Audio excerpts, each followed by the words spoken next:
Welcome to Peter and Ruffy's football show here on STV. The main talking points on tonight's programme. The SFA will appeal the FIFA fine over the wearing of the poppy on their armbands. Tom Rogic looks set to be out for a few months with an ankle injury. And John Hughes reckons his Inverness Cup winning side would have given Celtic a game. Yep, just a few of the talking points. Alan Off is alongside me, Peter Martin. Our boot room guest, I'm delighted to say, is former Hibs winger Kevin Harper, who will look ahead to the big derby at Tynecastle. Dying to get your thoughts on this, both you guys. It's going to be interesting to see who you think is going to win, draw or lose on this one. Before we get to the derby, we'll hear from Ian Cathro on the big game. But the FA in Scotland are going to appeal the wearing of the poppy on their armbands. This, of course, prompted a fine of just over £15,000 from FIFA. Ruffy, I don't know where this one goes. All home nations were fined for one reason or another. Well, quite rightly so. I think if they put a case there, that has to be listened to. And sometimes that when you do that, the fee can get reduced. That might be the objective, but I think we really have to put a case out there for why we wore the poppy and let it sink into the people who gave us the fine. Yeah, how does it get resolved, Ruffy? Because if they keep putting international games on in these days, and I think a lot of people in the UK will dig their heels in on wearing the poppy as a mark of respect more than anything else. I think everybody knows what the reasoning behind it. It wasn't any the suggestion of political, religious or commercial messages on the shirts, which are three areas which are banned from FIFA. Yeah, no, it's just FIFA safeguarding themselves for everybody else throughout the world. They can't be seen to be hit by anything. And unfortunately, we come in under their jurisdiction, and it's wrong. And hopefully somebody in there can see the sensible side of it, and I would like to think they'd maybe take away the fee, but I don't think that will happen. I think if they get a reduced fee, it's always something. Okay, the build-up to the Scottish Cup ties over the weekend is here on this programme tonight and tomorrow night on our extended programme at 6:30. Lots of games to talk about. Before we get into the meat and bones of it, just a little bit of news from Celtic today. Tom Rogic looks as if, Ruffy, he is going to be out for a couple of months with that ankle injury he picked up in December. Yeah, it's a shame because in some of the games he came in, particularly the European games, I thought he did particularly well. Not unfortunately for 90 minutes, but when he was on the park, he was a big player for Celtic. I thought he had a lot of energy in there, and I think he's one for the future. I think the more experience he gets at the level of these games, he'll be a better player, and it just shows you what Celtic have got in reserve. Yep, we'll hear from John Hughes talking about that game, Celtic against Inverness, very shortly. Let's focus our attentions on the Edinburgh Derby. You, Kevin, and you, Ruffy, both think Hibs will lose heavily in this one. Did you see the blood draining from your face there?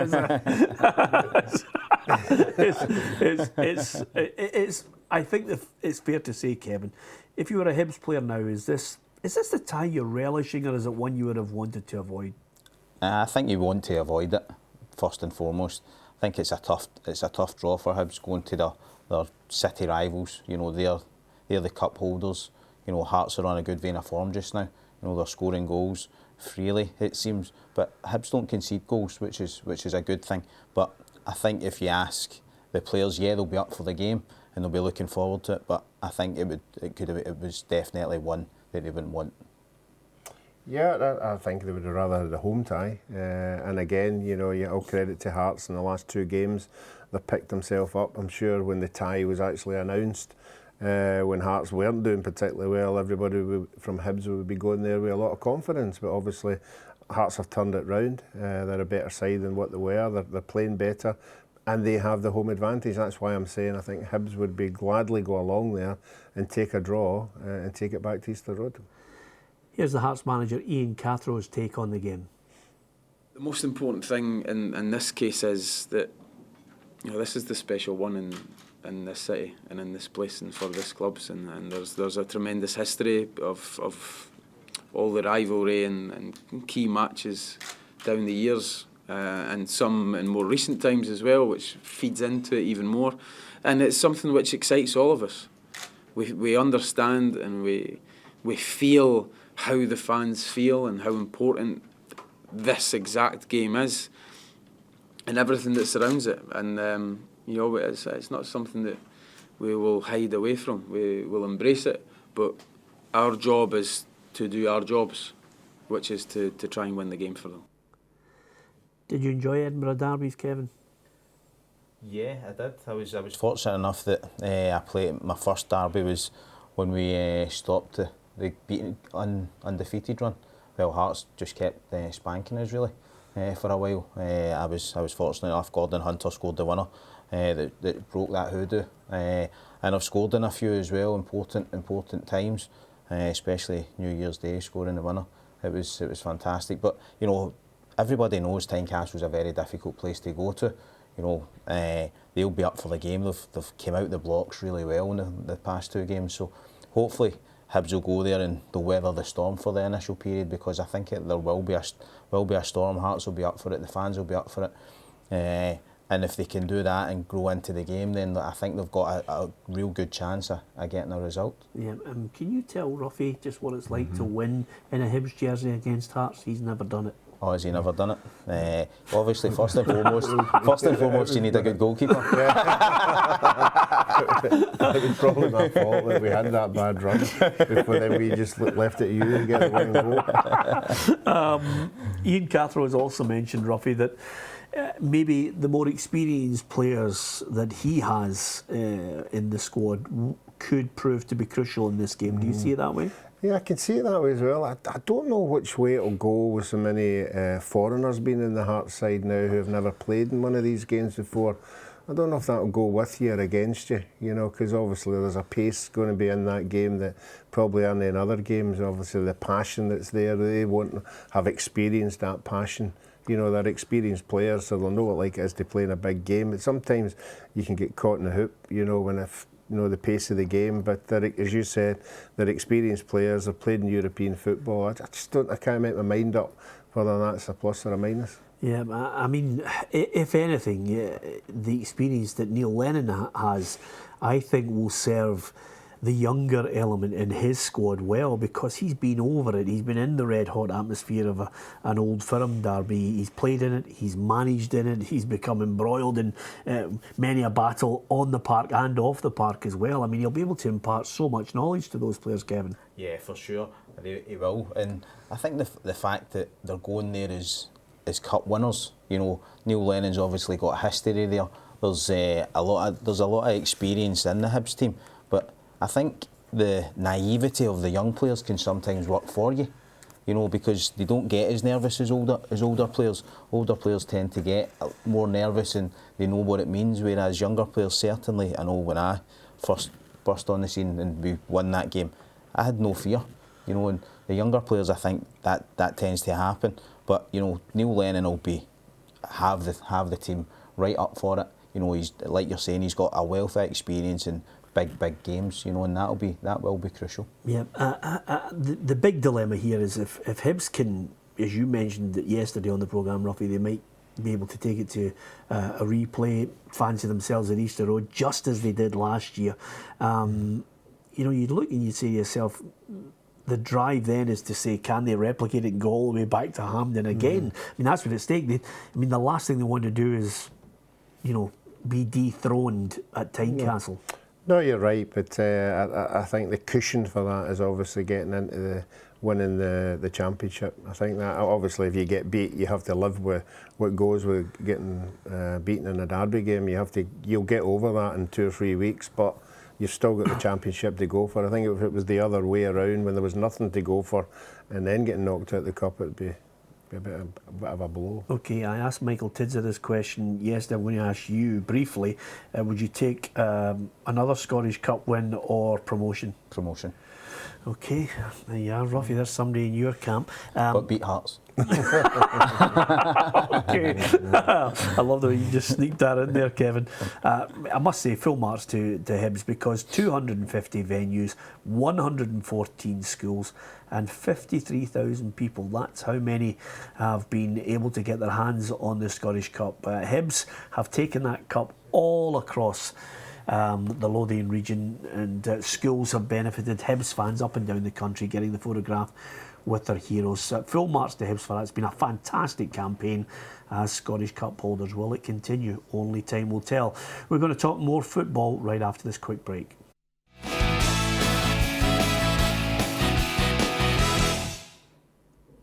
Welcome back to Peter and Ruffy's Football Show. Alan Ruff is alongside me. Peter Martin, our boot-room guest, is former Hibs winger Kevin Harper. We've been looking at the Edinburgh Derby. We will now switch our attention from an Inverness perspective to their game against Celtic. Could this be the match where Celtic lose their unbeaten run? The cup holders from 2015, Inverness, have it all to do. They're trying to stay in the Premier League and try and get a cup run under Richie Foran. John Hughes, the man who guided Inverness to the Scottish Cup, was speaking earlier today out there at Hampden, and he reckons his 2015 side could have given Brendan Rodgers' current team a run for their money. Gave him a game, that's for sure. 100% gave him a game. I think the Brendan Rodgers Celtic signs is a very formidable team right at this moment in time. You've not got a better two centre halves that were there under Ronnie in terms of Van Dijk and Denayer. They two were poetry in motion. They complemented each other. Van Dijk probably the better out of the two, but the partnership that they had, fully pace. But when I was at Inverness, and my time at Inverness, we were at it. We were playing with confidence. Our momentum was great. We would take anybody on. And that was what happened in the Scottish Cup in the semi-final. I went to watch them against Kilmarnock, and you just get one of the moments, you're sitting watching the game tactically, and I say, I'm going to have a right go at Celtic.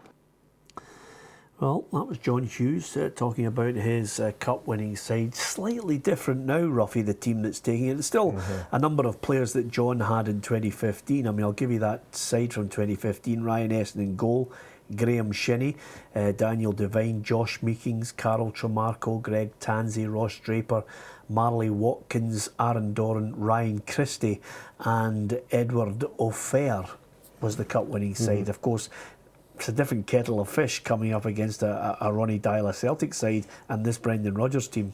Yeah, I think John's maybe just getting a wee bit carried away, thinking I was going to say he's having a giraffe. But, yeah, you can tell him. I'll let you tell him. I'm not going to tell him. No, but not taking away, that side he had were great to watch. Not just the cup run, but even in the league. He played with two wide guys and obviously striker up front. They played at a great pace, and they were really strong defensively as well. He had an excellent side. Unfortunately, that side's been dismantled a wee bit, and everything just seemed to, when Billy Mackay left, everything just went. They didn't have a recognised goal scorer, as you would expect with the amount of goals that he scored. But they're always well organised, but I don't think, I just can't see them beating Celtic at all at the weekend. Yeah, if anything, Richie Foran's team talk should be fairly straightforward. Kevin, just try and replicate what you did earlier in the season. They're still the only team to take points off Celtic in the league. Yeah, it seems incredible, that they are pretty much bottom of the league, and Celtic are on this unbelievable unbeaten run. But I just can't see past Celtic at all. They're playing with pace, power, they're scoring goals, incisive, everything that you want to see in a team, and I just don't think anybody in Scotland right now can live with them. Yeah, okay. That's the two Sunday games taken care of. We're going to talk about the Saturday games as well. Don't forget you can join us on Saturday afternoon. We will be covering one of the championship games for two teams, Falkirk and Dundee United, who are not involved in the Cup, but we'll be looking heavily at the Scottish Cup. If you can join us, Frank McAvenny, Gordon Smith and Ruffy will be here from 2 o'clock on STV right through until 6 o'clock, bringing you the best of of the action. But as far as the games are concerned, Dunfermline against Hamilton Accies certainly looks an interesting one. And I think today Martin Canning, Ruffy, has been talking, like so many other managers, about referees. They seem to be really under the microscope again. There's always that patch where we start to scrutinise and criticise. Yeah, unfortunately, it's not just the one referee. It's spread about, you know, with certain decisions and sending off that's been happening in the last couple of weeks. But I think the managers have to realise that the referees have supervisors at games. The referees do get marked. You know, they are under scrutiny, and it's not the point that they're going to get away with the decisions. They're accountable for their decisions in their match reports. And then any referee that doesn't come up to scratch will be marked down, and they won't get semi-finals, they won't get finals. And that's the way it is. I think one of the referees has come out with the idea saying that the actual managers should go and give them marks after the game. Well, some of the things I've heard from managers after the game, you wouldn't be wanting to give them marks, you know, because the first thing you say to a manager is, well, what about that tackle your player had? Oh, I didn't see that. Yeah. You know, and after a game, you know, obviously the markings could just be ridiculous, absolutely ridiculous, and just leave it to the referee association to deal with it, I think. Yeah, well, Martin Canning, I think, had his own opinion on the latest suggestion that's gathering a bit of pace. Don't think it'll be too far away. Video referees. Yeah, I don't see why it's not. And even in that, I think the system they use in tennis, I've always said, is a decent system in terms of maybe not stopping the game every time there's a decision to be made, but maybe a manager's got 2 challenges or per half, or 1 challenge per half, or 3 challenges a game, whatever it may be. And if you feel that it's a big decision, a goal against you or a goal that's been disallowed for you, you can maybe then challenge that, and it wouldn't maybe stop the game and break the game up every single time there's an incident. But I can see definitely in the future, I think, when you've got that type of technology, I don't see why we need to get things wrong if there's potential that you can get it right. I don't think it's too far away. I think video refereeing in the top flight here in Scotland as well will come into play very shortly, Kevin. I think it'll spoil the game, personally. I think, yeah, referees make bad decisions, but I think we only realise how bad their decisions are is because of cameras, the amount of cameras that we do have at games. And I also think that they're under so much pressure from above that there's no common sense now. You know, there's no, you know, when I was playing, and I'm sure when Ruffy was playing, you were allowed a few challenges. Now it's not allowed. So I think we'll get to the point where football will become a non-contact sport. You know, some good challenges, yeah, you do go over the ball sometimes, but you know, that's momentum. You know, we've saw so many people getting sent off for tackles that just as a ex-player, you don't find it's a red card. You know, because the momentum's taking the person into the other player. So for me, videos, I think it would spoil the game, and I think also the referees are under too much pressure from above. They can't actually referee and have common sense in it. I think, as Martin Cannon says there, it's got to be disciplined. It's got to be the bottom line, as we keep saying, get the big ones right. You know, you want the penalty decisions, you want handball balls, you know, sending offs. These are the ones that you want to get right. And the thing about it is that the clubs themselves now have their own video technology. You know, you go to any game and there's cameras there, you know, so the clubs can see it and the managers can see it right away at half time, and they can see it at full time. So get the big results, get the big decisions right. That's the main thing. And if video evidence is the way it makes it a wee bit easier, let's try it. I think it comes down to some people's opinion. Like, you know, if there's a 4th official or someone, like whoever's going to look at the replay, then it's their opinion. Their opinion may be different. They might never have played the game, so they don't know the ins and outs of it, in essence of how that tackle happened and how you go into a tackle to protect yourself first and foremost. So I think it has to be, if it's going to come in, it has to be someone that's played the game, that understands the game, and not just they're reading from a book, so to speak. Yeah, well, that's another little twist to it as well that maybe some people haven't thrown into the argument, but we'll wait and see exactly how that story develops. Just before we go, just a quick note on a couple of stories that emerged from the Rangers' perspective, Ruffy. There is a suggestion that, first of all, Frank McParland, their chief scout, could be quitting, just down to the fact that I think his recruitment has come under scrutiny, and the fact that maybe the resources that were made available to him to try and bring players in has left him far from happy. On the outside looking in, yeah, I think you might be perfectly right there. You know, he was given obviously a brief to identify players to bring them in. Maybe it is the case that he has identified players, but the club haven't followed through with it. So obviously he's probably thought that maybe he's no point in hanging on any longer, you know, because I think the Rangers supporters would have liked more and more players in, and if he's actually put 6 or 7 players on the table and nothing's been done about it, I'm sure he wouldn't be too happy. Yeah, Rangers obviously playing Morton in the Cup at the weekend. We discussed it yesterday with Michael Tidser. A story about Rob Kiernan thinking about quitting Ibrox because of the abuse he received. I wouldn't like to see players let that affect him, you know, especially, you know, one individual. I think it's a collective that needs to take responsibility. It's always something in the game that I've hated seeing, and unfortunately there always is sometimes a player at a particular club that gets singled out more than anybody else. That was me. And it just and it must be really hard to deal with. I remember we were at a game and one player was picked out and it was not nice to watch. Yeah, absolutely. Okay, thanks to Kevin Harper and Ruffy. Join us tomorrow. Hugh McDonald will be on the extended programme here from 6:30. Thanks for watching tonight. Good night.